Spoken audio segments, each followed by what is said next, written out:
Here we have an example with a wagon being pulled. Suppose Taylor fills her wagon with rocks and must exert a force of 15 pounds to pull her wagon across the yard. If she maintains a 15-degree angle between the handle of the wagon and the horizontal, compute how much work Taylor does pulling her wagon 24 feet.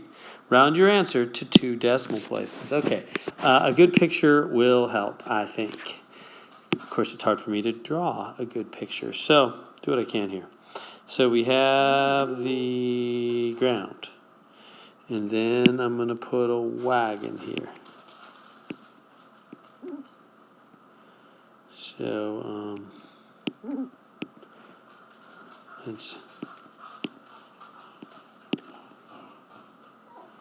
that's as good as it gets from me there.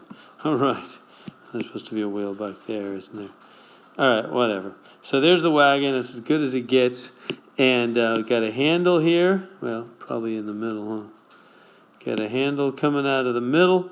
And this handle is at there.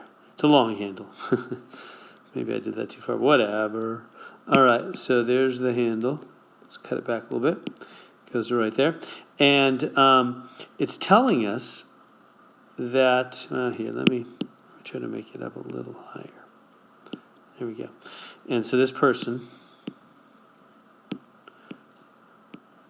they're pulling the wagon that direction, right?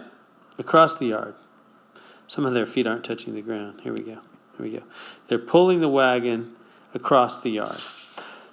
So, and they're happy. So happy about it. Okay, and so what do they tell us?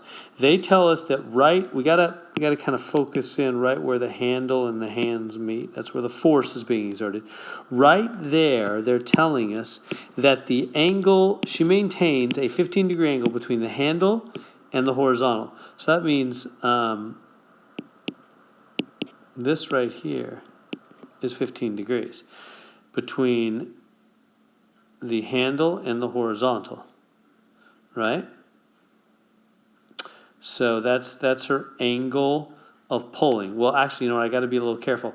The vector is actually going this direction because she's pulling that away. So really, and the 15-degree angle goes there also. It's the same thing. Let me do a better job there. In fact, let me extend this line a little bit. Okay, and this angle here. Whoops. This angle here, 15 degrees. Those are the same angle. Why?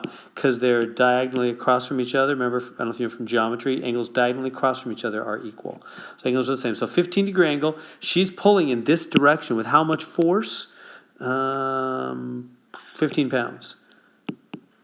15 pounds of force in that direction, right? You could say it that direction, it's this direction. So I'll just use that vector, 15 degrees, in 15 pounds and at a 15-degree angle with the horizontal. Okay. So if that's the case, that's her force. That's the force vector. And then we have the distance vector. What is our distance vector? She pulls her wagon 24 feet. So the distance vector is a pretty easy one. That's just going to be 24, 0, right? Because she pulls the wagon, you know, X comes first, then Y. 24 feet to the right. She doesn't pull it off the ground. It doesn't float up, right? So that's that. Let's get the force vector. How do we get the force vector? Well, remember, whenever you want to do this, it's always magnitude cosine theta, comma magnitude sine theta. So the force vector then, what's the magnitude? 15 pounds.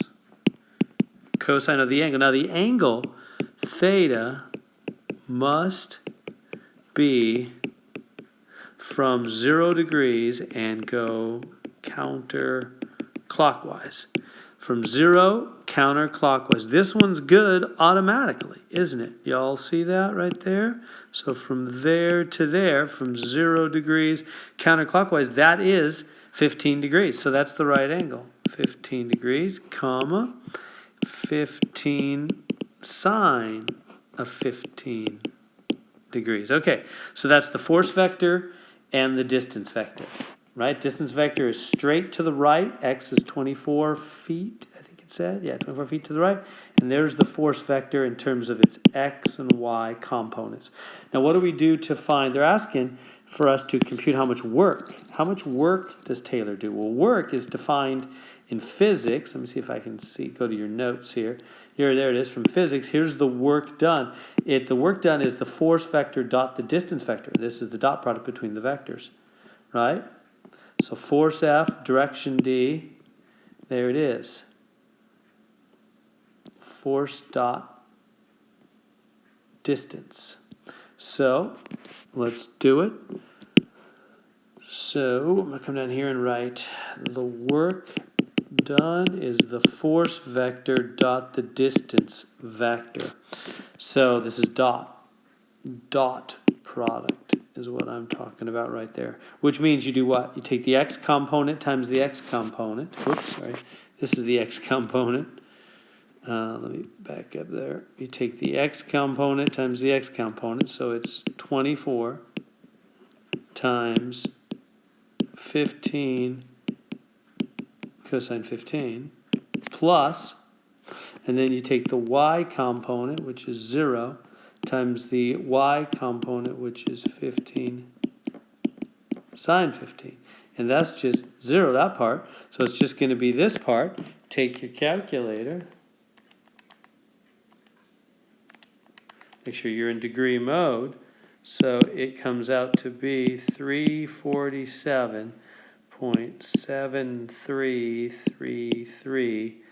The units are foot-pounds.